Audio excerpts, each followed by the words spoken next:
Good afternoon friends. Vighneshwara విఘ్నమస్తు. ఓం నమ శివాయ. హర హర మహాదేవ శంభో శంకర్. ఎందుకు ప్రతి ఒక్క వీడియోకి ముందు దేవుడి పేరు తెలుస్తున్నాయంటే దేవుడి పేరు తలబట్టి ఈరోజు మేము ఇట్లా ఉండగలిగాం. బ్రోకర్ గురించి చెప్పాలండి. చాలామంది అడుగుతున్నారు బ్రోకర్ల వాళ్ళు ఎలా మోసం చేస్తారని. వాస్తవంగా చెప్పాలంటే బ్రోకర్లు లేకపోతే ఏ పని జరగదండి. ఒక రియల్ ఎస్టేట్ వ్యాపారం కావచ్చు, వాళ్ళు ఏమంటారు బ్రోకర్లు, ఏజెంట్లు అని కూడా అంటారు. మధ్యవర్తిత్వం లేకపోతే మనకి ఇప్పుడు ఈ చాలా పనులు జరగవు. వాళ్ళు లేకుండా జరగదు. వాస్తవంగా చెప్పండి, వాళ్ళు లేకుండా జరగదు. కానీ వాళ్ళు మంచి వాళ్ళు అయితే ఇబ్బంది లేదు. వాళ్ళు స్వార్థం అంటే తనకు సంపాదించుకునేదే తప్పులేదు స్వార్థం ఉండటంలో. అది మంచి స్వార్థం అయి ఉండాలి. చెడు స్వార్థం అయితే అదేమంటారు, అది దెబ్బతినిపోతుంది. దానివల్ల కుటుంబాలే పోతాయి. అదే స్థలాలు ఇప్పించేటప్పుడు కానీ, పొలాలు ఇప్పించేటప్పుడు కానీ, పెళ్ళిళ్ళు చేసేటప్పుడు కానీ, ఏదైనా పెండింగ్ ఇప్పిస్తే జీవితాంతం వాళ్ళ బిడ్డల తరం మిమ్మల్ని తిట్టుకుంటారంటారు, ఇరికిచ్చి పక్క తప్పుకుంటే. అందువల్ల మంచి మంచి మధ్యవర్తిత్వం చేసేవాళ్ళు మంచి వాళ్ళు అయితే అంతా మంచిగా జరుగుతుంటుందండి. పూర్వం నుంచి కూడా మధ్యవర్తిత్వం ఉంది. మధ్యవర్తిత్వం లేకపోతే ఏ పెళ్ళిళ్ళు జరగవు, ఏ స్థలాలు కొనలేము, ఏ అమ్మలేము, ఏ పని కూడా జరగదు వాస్తవంగా చెప్పాలంటే. కానీ మాకు వచ్చిన బోకర్ ఎలాంటి వాడంటే, వాడు అదేంటి వాళ్ళు ఎట్టపోతే నాకు వచ్చే డబ్బుల వల్ల నాకు వస్తే చాలు, వాళ్ళ జీవితాలు ఎట్టపోతే అనుకున్నటువంటి బోకర్ మాకు వచ్చాడు. ఆ బోకర్ని మా అమ్మాయి తగిలించుకుంది ఫస్ట్లో. వాళ్ళు మాట్లాడేటువంటి అంటే నాకు ఫోన్ చేశాడు, సుబ్రహ్మణ్యం గారు మీకు సంబంధాలు చెబుతాను నేను.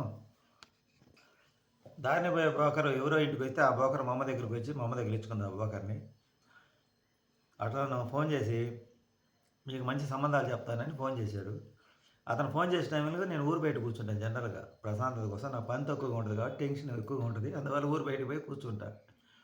అతను ఎప్పుడైతే ఫోన్ చేశారో అదే టైంలో తాజ్బాము ఆ పక్క చిల్ల చెట్లోంచి ఆ ఫ్లాట్లోంచి రోడ్డు మీదకి వచ్చి ఇటు పడగిప్పింది. ఇది 100% నిజం. నాకు అప్పుడే ఇదేదో ఒక మనం డేంజర్లో పడిపోతున్నా అర్థమైపోయింది. కానీ ఏం చేయలేము, తప్పించుకోలేము. ఆ పాముకు దండం పెట్టాను. అది దానంతటా అది ముందుకు పోయేది, మన వెనక్కి తిరిగి వెళ్ళిపోయింది. ఆ బ్రోకరు ఫోన్ చేసి మీకు మంచి సంబంధాలు చూపిస్తాను అది ఇది అని అంటే నేను చెప్పాను, ఎలాంటి సంబంధాలు చూపిస్తావు, మా అమ్మాయి అయితే టీటీసీ చేసింది, ప్రైవేట్ స్కూల్లో టీచర్గా చెప్తుంది. ఎవరైనా ప్రైవేట్ స్కూల్లో టీచర్గా చెప్పుకునే అబ్బాయి చేయండి. గవర్నమెంట్ టీచర్ ఉద్యోగం వచ్చినోడైతే మన చేతికి అందరూ చాలా రేటు ఎక్కువ అడుగుతారు. మనలాగే సాదా సీదా కుటుంబం చూడండి. వీళ్ళిద్దరిలో ఒకరికి ఉద్యోగం వచ్చినా రేపు లైఫ్ బాగుంటుంది. అమ్మాయికి వచ్చిన అబ్బాయికి, అబ్బాయికి వచ్చిన అమ్మాయికి. టీచర్ జాబ్ ఉండే అబ్బాయిని చూడమంటే అలాగే చూస్తాను, మీకు ఏది కావాలంటే అది చూస్తాను, మన చేతిలో చాలా సంబంధాలు ఉంటాయి అది ఇది నమస్కారం చెప్పి బాగా గౌరవంగా రెస్పెక్ట్ఫుల్గా బాగా మాట్లాడితే నేను ఒక మాట చెప్పాను. ముందు నా గురించి నేను చెప్పుకోవాలి. నేను ఒక చిన్న సాదాసీదా ఒక మెకానిక్ని. ఇప్పుడు ఆ పని లేక నేను ఏదో మోటార్ సైకిల్ ఇట్లా చేసుకుంటా ఉన్నాను. నెలకి మహా జరిగితే 20,000 లోపే పని. ఒక నెలలో 20 దాటితే ఒక నెలలో 15,000, సరాసరి 20,000 కన్నా ఎక్కువ చేయలేని పని. దాంతో నా కుటుంబాన్ని ఇలా చిన్నగా దొలుచుకుంటూ వస్తున్నా. పెద్దవాళ్ళు ఇచ్చిన ఆస్తులు, మా అమ్మగారు చేసే సాయం వల్ల పిల్లల్ని చదివించుకొని ఆ స్థాయికి తీసుకొచ్చి నా దగ్గర అయితే భవిష్యత్తులో పెళ్ళి చేసిన తర్వాత కూడా ఎలాంటి సహాయం పెద్దగా అందదు. వాళ్ళకి ఇంటికి వచ్చి ఒక పూట భోజనం పెట్టామండి అలా అని చెప్పి చూడండి అని చెప్పి. అబ్బా మీరు ఎంత చక్కగా మాట్లాడుతున్నారండి, ఇలా మాట్లాడే వాళ్ళు ఎవరు లేరు, అలాగేనండి మీకు ఎలా కావాలంటే అలాగేనని చెప్పి చిన్నగా మంచితనంగా మాట్లాడి రంగంలోకి దించాడు. ఇంకా అక్కడి నుంచి రోజు ఫోన్ చేసి ఏ ఫోటోలు పంపిస్తూ ఉన్నాడు. ఆ ఫోటోలు ఎట్లాంటి ఫోటోలు అంటే, మీకు ఒక మంచి సంబంధం ఉంది, ధనవంతుల కుటుంబం అంటే, ఎవరే నీకు నమస్కారం రా బాబు, ధనవంతులు వద్దు, వాళ్ళు ధనవంతులు అంటారు కానీ తర్వాత ఎంత అప్పులు ఉంటాయి అవి వద్దు, మేము వాళ్ళు ధనవంతులు అయినంత మాత్రం మాకు వాళ్ళకి మర్యాద చేయంటే మా దగ్గర స్తోమత అని చెప్పా. మీరు చెప్తే ఏంటండి, ఈరోజు ధనవంతుల పిల్లలు చేసుకుంటే రేపు మీ అమ్మాయి భవిష్యత్తు బాగుంటుంది, మీకు ఎంత చెప్పినా అర్థం కాదన్నాడు.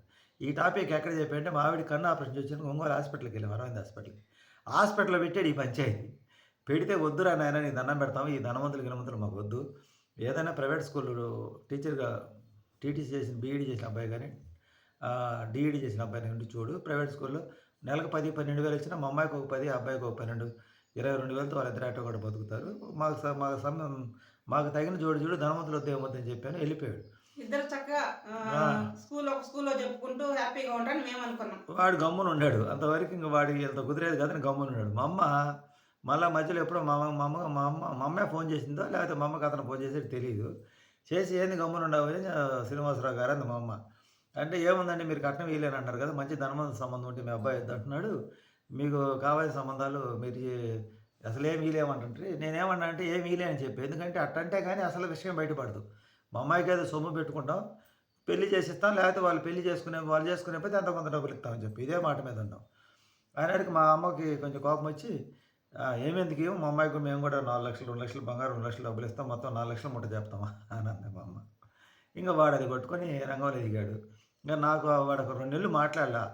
నేను పెట్టిన కండిషన్‌లు కూడా వాడికి సెట్ కాలా, మాట్లాడలా. ఇంక అక్కడి నుంచి నా ఎమ్మట పడటం మొదలుపెట్టారు ఫోన్‌లు చేయటం. నా మీద కోపంతో ఫోన్ పెట్టేసినోడు ఇంక నాకు అదే పనిగా ఫోన్ చేస్తున్నాడు. "సుబ్రహ్మణ్యం గారు అది ఇది" అని. "బాగా ధనవంతుల సంబంధాలు వద్దు, ఏమొద్దురా నాయనా" అని చెప్పారు. వాడు ఏం చేశాడంటే ఈ సంబంధాన్ని సెట్ చేయడం కోసం వాడు తుక్కుడు సంబంధాలను చూపించాడు. అసలు అబ్బాయికి సంబంధాలు 45 సంవత్సరాల వయసు ఉండేవాడు, అవును. ముదురుగా ఉండేవాళ్ళు, అవతారంగా ఉండేవాళ్ళు అబ్బాయిల ఫోటోలన్నీ పంపించడం మొదలుపెట్టి. "ఇదేందిరా ఇట్లాంటి ఫోటోలు పంపిస్తా అంటే మరి మీరు కట్టకానికి లేని లేదంటే ఇంక ఇట్లాంటోళ్ళు దొరుకుతారు" అని చెప్పి అన్నాడు. బాగా రెచ్చగొట్టాడు. రెచ్చగొట్టిన తర్వాత లాస్ట్‌లో "మాకు అసలు వద్దులేరా నాయనా నీతో తలకాయ నొప్పి" అంటే, "నా మాట వినండి. మీ మీ ఊరికి దగ్గరలోనే వాళ్ళు మంచి రిటైర్డ్ ఎంప్లాయీ. వాళ్ళ అబ్బాయి చిన్న 20,000 ఉద్యోగం చేస్తున్నాడు. బాగా పొలం 2 ఎకరాల పొలం ఉంది. ఆస్తి బాగుంది. రేపు వాళ్ళు కారులో తిరుగుతారు. అంతా ధనవంతులు వాళ్ళు. ధనవంతులైతే వాళ్ళకి మేమేమి ఇచ్చుకోగలమంటే" "లేదు లేదు వాళ్ళు మీరు ఎంత చెప్తే అంతేను" అని చెప్పి మీరేమీ అవసరం లేదు. మీరేమీ అవసరం లేదు రంగంలో దింపారు అసలు. "మీరు ఎంత ఇస్తే అంత తీసుకుంటారు. ఎంతో చెప్పండి" అన్నాడు. అది. "మీరెంత ఇస్తే అంత తీసుకుంటే అసలు మీరు ఎంత ఇస్తారో చెప్పండి అంతే నేను సెట్ చేస్తా" అన్నాడు. నేనేమన్నా అంటే 5 సవర్ల బంగారం పెడతాను. ఇంక అంతకుమించి నేనేం పెట్టలేను. పెళ్లి వాళ్ళు చేసుకుని పెళ్లి ఖర్చులు ఇస్తాను అని అన్నా. జరిగింది ఇది. ఆ తర్వాత "ఆ పెళ్లి ఖర్చులు ఎంత ఇస్తారో చెప్పండి. పెళ్లి ఖర్చులు ఎంత ఇస్తారో చెప్పండి" అంటే, "పెళ్లి ఖర్చులు ఎంత ఉంది? మేము చేసి ఇచ్చే పనైతే మాకు ఇక్కడ సంతం లేదు కాబట్టి పెళ్లి ఖర్చులు ఒక ₹1,00,000 ఇస్తాంలే" అన్నా. అట్ట కాదులే ఒక 2,00,000 అన్నా ఇవ్వండి" అది అని చెప్పి రంగంలోకి దించాడు. సరే ₹2,00,000 పెళ్లి ఖర్చులు ఇస్తాం వాళ్ళే చేసుకోండి. ఇంక మాకేం సంబంధం లేదు అని చెప్పాం. అంతా మీరు ఎట్టంటే అట్నే రంగంలోకి దించి వాళ్ళకి చెప్పారు. వాళ్ళొచ్చారు, చూసుకున్నారు. వాళ్ళ అల్లుడు మీరెంత చెబితే అంతే, మీరెట్ట చెబితే అంతే, మా మామయ్య గారు మంచోడు ఇనుకుంటారని చెప్పారు. నేను భయభక్తులతో వాళ్ళు మా ఇంటికొచ్చారు. వాళ్ళు నమస్కారం అని చెప్పి తలకాయ ఉంచి పెద్దయ్య నమస్కారం చెప్పి, ఇంత పెద్ద వయసు ఆయన నమస్కారం చెప్పేదంటే నేను నమస్కారం చెప్పి వాళ్ళకి ఇంట్లో పిలిచి కూర్చోబెట్టి నుంచున్నా. చేతులు కట్టుకొని నుంచున్నా. అంటే వీళ్ళు పెద్ద గొప్పవాళ్ళు కదా, ధనవంతులు కదా అని. అబ్బాయి సైలెంట్‌గా కూర్చున్నాడు. ఈ బోకరు సైలెంట్ అయిపోయాడు. వాళ్ళ బావగారు వాళ్ళ పెద్ద బావగారు, అబ్బాయి వాళ్ళ పెద్ద బావ అంటే పెద్దాయన పెద్దల్లుడు. భలే తియ్యగా మాట్లాడాడండి. "మీరు ఎట్ట చెబితే అట్ట మా మామయ్య ఇనుకుంటాడని." మేము చెప్పాం మా పొజిషన్ ఇది. మేము పెద్ద కట్టకానులు ఇచ్చుకోలేమంటే, "మీరు ఎట్లా అంటే అట్లనే, మీరు ఎట్లా అంటే అట్లనే, మీరు ఎంత ఇస్తే అంత మీరు చెప్పినట్టు" అని చెప్పి రంగంలో దించి చూడడానికి వచ్చినప్పుడు మా బామ్మర్ది అంత మంచివాడు లేడు. మీరు ఎట్ట చెప్తే అట్ట అన్నీ అసలు అనేరుగా నేను మెయిన్ ఆయనే. ఆయన వాళ్ళ పెద్దల్లుడు భలే తియ్యగా చెప్పాడు. అనేరుగా నేనేం చేశానంటే, "ఆ అబ్బాయిని బాబు నువ్వు ఆక్వాలో చేస్తున్నావా జాబ్" అంటే, చేస్తున్నా" అని చెప్పి తలకాయ ఊపాడు. "ఎంత ఇస్తారు? 20,000 ఇస్తారంటే" 20,000 ఇస్తారని తలకాయ ఊపాడు. అప్పటికి ఆ అబ్బాయి జాబ్ చేయట్లే. ఒక నెల చేసి మానుకున్నట్టు మనకు తెలీదు. ఈ బోకరు ఇంక పరిగెత్తిచ్చి ఇంకా వెళ్ళిపోయారు. చూసుకొని వెళ్ళిపోయారు. చూసిపోయిన కాంచి ఒకటేమైనా ఫోన్లు ఇంక చెప్పండి అని అంటే, "నా శక్తి లేదయ్యా నువ్వు తొందర పెట్టగాకు. ఇదే పరిస్థితి ఇంతకు మించి లేదు. పెళ్లి వాళ్ళే చేసుకోవాలంటే" లేదు అట్నే అని చెప్పి అన్నారు. అన్న తర్వాత ఏం చేశాడంటే నిశ్చితార్థానికి తొందర పెడుతున్నాడు పెద్దాయన. మీకు మన ప్రమేయం లేకుండానే పరిగెత్తిస్తున్నారనమాట. ఈ బోకర్లు చేసే పని అట్నే ఉంటది. అది. మనకింత పరిగెత్తున్నా మా అమ్మాయి ఎంత పాపం నాన్న కొంచెం ఆలోచన చేసుకో నాన్న, వాళ్ళు పరిగెత్తిస్తే నువ్వు పరిగెత్తున్నావు అంటే, "ఏం చేయమంటావు అమ్మ మరి మనోళ్ళు ఎవరు పట్టించుకోకపోతుండ్రి" అని చెప్పాను. వాళ్ళు ప్రతి ఒక్కదానికి "మీరు మధ్యలో మాట్లాడొద్దు, చెప్పుడు మాట్లాడొద్దు" అని పెద్దాయన పదే చెబుతున్నాడు అనమాట అబ్బాయి. ఎవ్వరేం చెప్పినా వినొద్దు. వినొద్దని మమ్మల్ని ట్రాప్‌లో పెట్టారు. మేమేమనుకున్నామంటే మాకు బంధువులకి ఎట్టా పడతాం, వాళ్ళకి వాళ్ళ బంధువులు కూడా పడతాయి. అంటే చెప్పుడు మాటలు చెప్తారని మేము అనుకున్నాం. అంతే. అలా చెడగొట్టడానికి అని చేస్తారనుకున్నాం. మీరు మధ్య మాట్లాడితే పరిగెత్తిచ్చారు. పరిగెత్తిచ్చి నిశ్చితార్థం ఆగస్టు నెలలోనో ఎప్పుడో ఇక్కడికి వచ్చిపోయిన తర్వాత ఎమ్మటే పెట్టించారు వాళ్ళు. ఆదివారం రోజు పెట్టించారు. నిశ్చితార్థం పెట్టించి అంతా అయిపోయిన తర్వాత పరిగెత్తితే నిశ్చితార్థం కూడా వాళ్ళ అల్లుడికి ఫోన్ చేశారు. "ఏమయ్యా మీ మామయ్య ఇట్ట తొందర చేస్తున్నాడు. ఇది అసలు ఏంది సంగతి" అంటే అతనేమన్నాడంటే, "నాకు తెలీదయ్యా మీరు చూసుకోండి" అన్నాడు. ముందు రంగంలోకి దించాడు. "నాకు తెలీదు మీరు చూసుకోండి" అన్నాడు. అతను పెద్దాయనకి ఫోన్ చేసి చెప్పాను. "నా వల్ల కాదయ్యా మీరు పరిగెత్తిస్తే మీరు పరిగెత్తిస్తున్నారు. నిశ్చితార్థం ఖర్చు మాకు ఇట్లాంటి ఆచారాలు లేవు. ఈ ఖర్చులు ఇయన్నీ మేము పెట్టుకోలేము. మా వల్ల కాదు. మేమేదో మామూలు తాంబూలాలు పంతుల దగ్గరికి పోయి మార్చుకుంటామంటే" లేదు మీరేం ఖర్చు పెట్టుకోవద్దు. మీరు అటు చేస్తే అంటే దాన్నేముందిలే పని మమ్మల్ని ఇబ్బంది పెట్టని స్పీడ్‌గా పంతుల చేత వాళ్ళే మేము లేకుండా పంతుల చేత నిశ్చితార్థాన్ని సెట్ చేశారు. వాళ్ళు చెప్పారు ఉంగరాలు తేవాలి, అది తేవాలి, ఇది ఆ తేవాలి. ఉంగరాలంటే మా చెప్పేసి దగ్గర శక్తి మాకు లేదంటే అసలు అలాంటి ఆచారాలు లేవని చెప్పి. మేమే తెచ్చుకుంటామన్నారు. వాళ్ళు డబ్బులున్నోళ్ళని మనం అనుకున్నాం. అనుకున్న తర్వాత తొందర చేశారు. మేము అప్పుడు వాళ్ళు తొందర చేశారు. మేమేం చేసాము, మంగళవారం రోజే కదా గొట్టలు తీసుకుంది నిశ్చితార్థం అయిపోయిన తర్వాతనే పెళ్ళికి. నిశ్చితార్థానికి వాళ్ళు చేసిన తొందరకి ఇంకా టైం లేక మంగళవారం రోజు గొడ్డలు తీసుకున్నాం. అవును మా అమ్మాయి చీర మంగళవారం చేసిన పని మళ్ళీ చేయాలంటారు కదా. ఇదే మంగళవారం రోజు అప్పులు తీర్చాలి, ఇటు చేయాలి, కానీ ఇటు చేస్తే మళ్ళీ జరిగింది అని ఆ రోజు మాకు అనుభవం లేక అనుకున్నాం, కానీ పెద్దలు చెప్తాను తినలా. మంగళవారం రోజు ఎక్కడ మంగళం ఆడింది. పొద్దున్నే కారు వేసుకొని వెళ్ళేటప్పుడు వాళ్ళు మెలికి పెట్టారు, మీ వాళ్ళు 5 కన్నా ఎక్కువ రాకూడదు అన్నారు. అదేంటంటే మీరు పెళ్లి చూపులు ఇప్పుడు 5 రమ్మన్నారంటే అప్పుడు కరోనా మా కాంప్లెక్స్లో మేము ఉండేది చిన్న రూము, చుట్టుపక్కల వాళ్ళతో ఇబ్బంది కదా అని మేము 5 రమ్మన్నాం. అంటే మా జనరల్ చూసుకొని పోయేదానికి.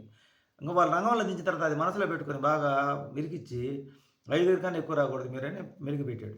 అతను నేనేమన్నానంటే అసలు ఏంది సమస్య, ఎందుకంటే అంతే అంతే అంతకు మించి రాకూడదన్నారు. నేను అప్పుడు అన్నాను మా వాళ్ళకి ఫోన్ చేస్తే వాళ్ళు చెప్పినట్టు నువ్వు వినేదేంది అన్నారు. అని అంటే సరిగ్గా ఎడ చేద్దాం చెప్పమంటే దానికి వాళ్ళు పరిష్కారం చెప్పాల. వినేది ఏంటంటే మళ్ళీ గొడవ ఎందుకులే, ఇప్పుడే మళ్ళీ గొడవ పడి జరిగింది అని చెప్పి నేను మా ఓడికి ఒకడికి ఒరే అంటున్నారు, మరి నువ్వేం వేరే గురించి రావాలి కదా, మరి డ్రాప్ అవుతావు అని అన్నది అతను కోపం వచ్చింది. ఆ మాట కొరవలు వచ్చేసింది వాళ్ళు చేసిన పని.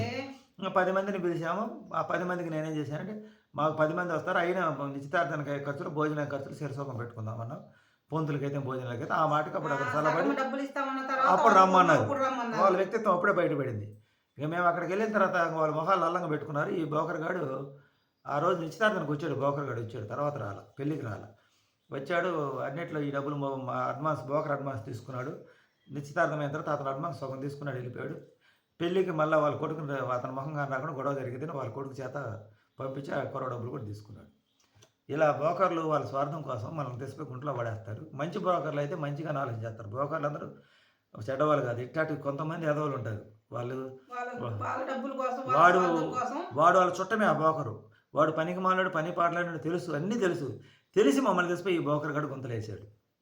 అలా ఉంటే బ్రోకర్లు చేసే పనులు. ఇంకా తర్వాత బ్రోకర్ని ఏంద్రా ఈ పని చేసేవారంటే అదేం కాదులే అన్నాడు. ఇంకా తర్వాత వరే ఈ పెళ్ళి అయిపోయింది, గొడవలు జరిగినాయి, అన్నీ అయిపోయిన తర్వాత బ్రోకర్ గడు ఫోన్ చేస్తుంటే చెప్పా, ఒరే నాయన తీసుకుపోయి సముద్రంలో పడేసావు, నీ 21,000 రూపాయల డబ్బుల కోసం వాళ్ళు ఎంత ఇచ్చారు మాకు తెలియదు, మేము మటుకు 11,500 ఇచ్చాం, మొత్తం 11,500 12,000 ఇచ్చాము మేము. ఆ డబ్బుల కోసం ఒక ఆడపిల్ల జీవితం నాశనం చేసావు, నీకు దండం పెడతారో వాడి దగ్గర బంగారం బ్యాంకులో పెట్టుకున్నాడు, ఒక షాడిస్ట్లో పని పాటలేనాడు, వగదించరా నాయన అంటే అది మన వల్ల కాదని చెప్పి ఇట్నే ఎప్పుడైతే మనం దొక్కుతాం అప్పుడు వాడు రాజీ చేసి సెట్ చేసే పనులు చేస్తున్నాడు. వాళ్ళు మీ బంగారం మీకు తెచ్చిస్తారు, అమ్మాయిని కాపురం పంపించండి అదేంటే అసలు బంగారం వద్దు మేము మోసపోయాం, మాకు వగదించరా అంటే తగిలిచ్చి పక్క తప్పుకున్నాడు. ఇంకా తర్వాత వాడు అడ్రస్ కూడా లేడు, వాడు ఎటు వెళ్ళిపోయాడో తెలియదు. ఇక మనం ఎవరిని అడుగుదాము, మధ్యవర్తి వాడు ఒక్కడే మనకు ఆధారం. వాడేమో తీయగా మాటలు చెప్పారు, సార్ సుబ్రహ్మణ్యం గారు అని. వాడు పాపం వాడు గడుపుకున్నాడు, చేతులు దుడుపుకొని వెళ్ళిపోయాడు వాడు. మనం గొంతలో పడి పీక్కోలేక మనం చేస్తున్నాం. బంధువుల దగ్గరికి పోయేదాన్ని పరిష్కారం చేయమంటే పెళ్ళికి వచ్చిన వాళ్ళకి మీరు మా మాట ప్రశ్నించినారా, మీకు మేము చెప్పడానికి మాకేం తెలుసు మీ మధ్యలో ఏం జరిగిందో అని నీళ్ళు పక్కకు తప్పుకున్నారు. పెళ్ళైన తర్వాత ఒకనాటి బాధలు పెట్టలేదు మమ్మల్ని వీళ్ళు చేసిన పనికి. సాంగ్యాలు ఎన్ని సాంగ్యాలు అంటే వాళ్ళకు మనం ఆడపిల్ల కదా పెట్టాల్సిన సాంగ్యాలన్నీ వాళ్ళకు గుర్తుంటాయి, వాళ్ళు పెట్టాల్సిన సాంగ్యాలు ఇట్లా చాలా బాధ పెట్టారండి. బోకర్ల మాటలు ఇట్లా పరిగెత్తిస్తారన్నమాట. మిమ్మల్ని మోసం చేసేవాడు ఎప్పుడు కూడా వాడు పరిగెత్తించి ఇరుక్కున్న తర్వాత వాడు చెట్టు ఎక్కి కూర్చొని అక్కడ మా నిశ్చితార్థం అయిపోయినంత తిరిగిచ్చుకున్న తర్వాత ఇంకా ఈ పెద్దవాడు ముసలోడు చెట్టు ఎక్కి కూర్చున్నాడు. మాకు మా అబ్బాయికి మా బంధువుల పొరుగు పోయేది కాబట్టి 4 లక్షలు కాదు 5 లక్షలు రౌండ్ ఫిగర్ చేయండి అని గట్టిగా పట్టుబట్టి చెప్పి అది ఊరకు చెప్పమని చెప్పి దాన్ని నిజం చేసుకున్నాడు మా ఇంటికి వచ్చి. అది కూడా ముహూర్తాలకు ముందు మాట్లాడుకుందామంటే, ముహూర్తాలు పెట్టుకునే ముందు మాట్లాడుకుందామంటే ఆ ముహూర్తాలు అయిపోయిన తర్వాత అడ్డం తిరిగారు. మా ఇంటికాడ నిశ్చితార్థం ముహూర్తాలు పెట్టుకున్న తర్వాత భోజనాలు చేసిన తర్వాత అడ్డం తిరిగారు. ఇంట్లోకి వచ్చి మెలిగి పెట్టేసింది వాళ్ళ అమ్మ మెలిగి పెట్టింది. అప్పుడు దాకా ఆయాసంగా ఉంటామని చూసి జాలిపడ్డాం, ఆరోగ్యం బాగలేదని. ఆమె విశ్వరూపం అప్పుడు చూపించింది, అత్తరూపం. ఎప్పుడైతే మనం ముహూర్తాలు అయినాయో అప్పుడు ఆ విశ్వరూపం చూపించి మా అబ్బాయికి ఏమిస్తారు చెప్పండి, 4 లక్షలు, మీ అమ్మాయికి మా అబ్బాయికి ఏమిస్తారు చెప్పండి, మా అబ్బాయికి చేంజ్ చేయించాలి అది చేయించాలని అడ్డ తిరిగి అప్పటికి నాకు కాలు చేతులు గడగడ ఊళ్ళు చల్లబడిపోయింది. అప్పుడు మా తరఫున మాట్లాడేవాళ్ళు ఎవరు లేరు. మా బావ కథను మటుకు ఈ ఆలోచన ముందుండాలి, మీకు ముందేం చేస్తున్నా అతను ఒక్కడ మాట్లాడాడు. అతనికి రేజ్ చేయాలి, అంతవరకు ఆగిపోయాడు ఒక మాట అని. అంటే మిగతా వాళ్ళు మాట్లాడితే మాట్లాడచ్చు, ఒక్కళ్ళు మాట్లాడితే ఏమైంది. మరి ఆ పొంతులు ఏమన్నాడంటే ఇది కరెక్ట్ కాదండి మీరు మాట్లాడేది, ముందు నిశ్చితార్థ ముహూర్తాలకు ముందే నేను అడిగాను కదా మాట్లాడుకోమని పొంతులు అన్నాడు. పొంతులు కూడా మాట్లాడాడు, పొంతులు కూడా నిశ్చితార్థానికి ముందే మీరు ఏమైనా మాట్లాడుకోండి అంటే మాట్లాడుకోండి అని చెప్పి అన్నాడు. కానీ అయిన తర్వాత వీళ్ళు మెలిగి పెట్టారు. ఇట్లా జరుగుతాయి బ్రోకర్లు చేసే పనులు. ఆ బ్రోకర్ అప్పుడు కూడా కానీ ఎక్కడికక్కడ లాక్కొని పోతున్నాడనమాట. అంటే మాట దాటేసి స్పీడ్‌గా ఎళ్తున్నాడు. ఆ బ్రోకరు నిశ్చితార్థం రోజు జరిగే చర్చ ఎలా జరిగిందంటే, ఎక్కడ పెళ్లిళ్లు చేసుకొని విడిపోయిన వాటి గురించి పొంతులు బ్రోకర్ చర్చ. మా మా చి మా ఇంట్లో నిశ్చితార్థం జరిగేటప్పుడు అదే ముహూర్తాలు పెట్టుకునేటప్పుడు నిశ్చితార్థం అక్కడ జరిగిందిలే. విడిపోయినోళ్ళ చర్చే. ఆ రోజు అక్కడ పెళ్లి చేస్తే ఈళ్ళు విడిపోయారు, ఇక్కడ పెళ్లి చేస్తే ఇదే చర్చ పెట్టారు. అప్పుడే డౌటొచ్చింది నాకు. ఇది కూడా పనికి ఇది నిలబడేది కాదని. కానీ మా ఊబిలోకి తెలియకుండా బ్రోకర్ గాడు దించాడు. దిగి వెళ్ళిపోయాము. నేను మొత్తం తీరా ఒక ఆడపిల్ల జీవితాన్ని నాశనం చేశారు. అలా జరగాలని రాసి పెట్టింది కాబట్టి జరిగింది. అదొకటి వాళ్ళు డేట్ ఆఫ్ బర్త్ కూడా అబ్బాయి డేట్ ఆఫ్ బర్త్ కూడా కరెక్ట్‌గా చెప్పాలి. అది నిశ్చితార్థం కరెక్ట్‌గా ఒకటి చెప్పారు. వాళ్ళు వాళ్ళు అక్కడ నిశ్చితార్థం ఒక రోజు ఒకటి చెప్పాడు. ఇక్కడ నిశ్చితార్థం ఒక రోజు ఒకటి డేట్ ఆఫ్ చెప్పాడు. బర్త్ మేము పొంతులు అస్సలు చూసుకోవడానికి సెట్టే రాంగ్ కాదు చెప్పారు. జాతకాలు. డేట్ ఆఫ్ బర్త్ రాంగ్ చెప్పారు. ఒకసారి ఒక డేట్ చెప్పారు. ఒకసారి ఒక డేట్ చెప్పారు.